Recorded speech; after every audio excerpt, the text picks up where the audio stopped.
তৃণমূল কংগ্রেসের প্রার্থীকে নাম ধরে বেনজির আক্রমণ করলেন হাওড়ার শ্যামপুরের বিজেপি প্রার্থী ডক্টর হিরণময় চ্যাটার্জি ওরফে অভিনেতা হিরণ। মঙ্গলবার বিকেলে বার গ্রামে প্রচারের ফাঁকে সাংবাদিকদের প্রশ্নের উত্তরে তিনি নাম ধরে তৃণমূল প্রার্থীর নামে বাসি জানাকে বেনজির আক্রমণ করেন। তিনি বলেন, শ্যামপুরের কলেজ তৃণমূল কংগ্রেসের পার্টি অফিস হয়ে গেছে, খালের দুপাশে বিক্রি করে দিয়েছে। শ্যামপুরবাসীর বঞ্চনার জবাব না দিতে পারলে 2026-এর পর রাজনীতি ছেড়ে দেব বলেও মন্তব্য করেন তিনি। উল্লেখ্য, শ্যামপুরের রাজনীতিতে এই ধরনের আক্রমণ এই প্রথম বলে মনে করছে ওয়াকিবহল মহল। হিরণের এই মন্তব্য নিয়ে তৃণমূল প্রার্থী নদেবাসী জানান, উনি কি বলেছেন আগে শুনি, পর্যালোচনা করি, তারপর মন্তব্য করব।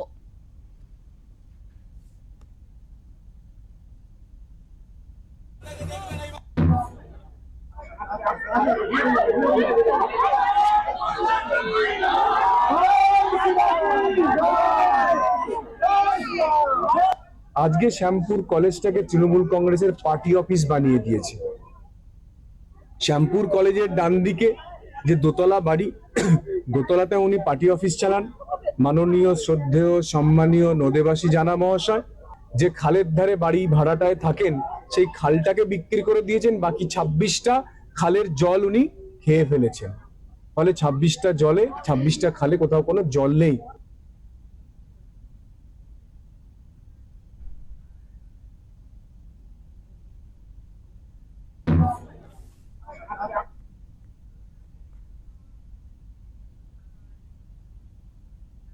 আমাদের সঙ্গে টেলিফোন লাইনে রয়েছেন আমাদের প্রতিনিধি মনোজ চক্রবর্তী। মনোজ, তোমার কাছে জানতে চাইবো, তৃণমূল প্রার্থীকে কি কারণে বেনজির আক্রমণ করেছেন হিরণময় চ্যাটার্জি, সেই বিষয়ে বিস্তারিত জানাও আমাদের।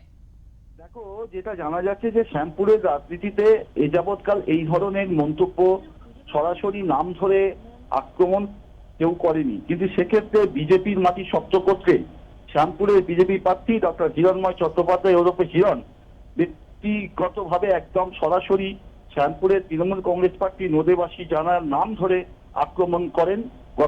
গতকাল শ্যামপুরের বারগ্রামে তিনি নির্বাচনী প্রচারে এসেছিলেন। নির্বাচনী প্রচারে সাংবাদিকদের প্রশ্নের উত্তর দিচ্ছিলেন। সেই সময় তিনি একদম নদেবাসী জানার নাম ধরে যে আক্রমণটা করলেন, তাতে শ্যামপুরের বিরূপ প্রতিক্রিয়া তৈরি হতে পারে বলে মনে করছে অনেকে।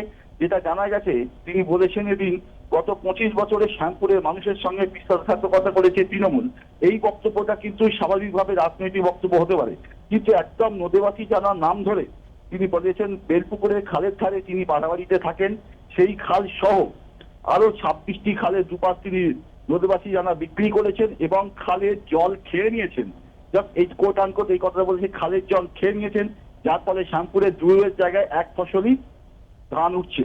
পাশাপাশি বেলপুকুর কলেজের জমি দখল করে পার্টি অফিস করেছেন বলেও অভিযোগ করেন হিরণময় চট্টোপাধ্যায়।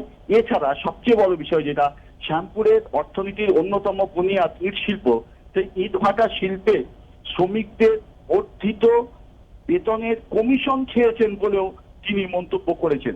তিনি বলেছেন যে গত 6 বছর আগে শ্রমিকদের সঙ্গে মালিকদের একটা চুক্তি হয় যে শ্রমিকদের 7% হারে বেতন বৃদ্ধি হবে প্রতি বছর।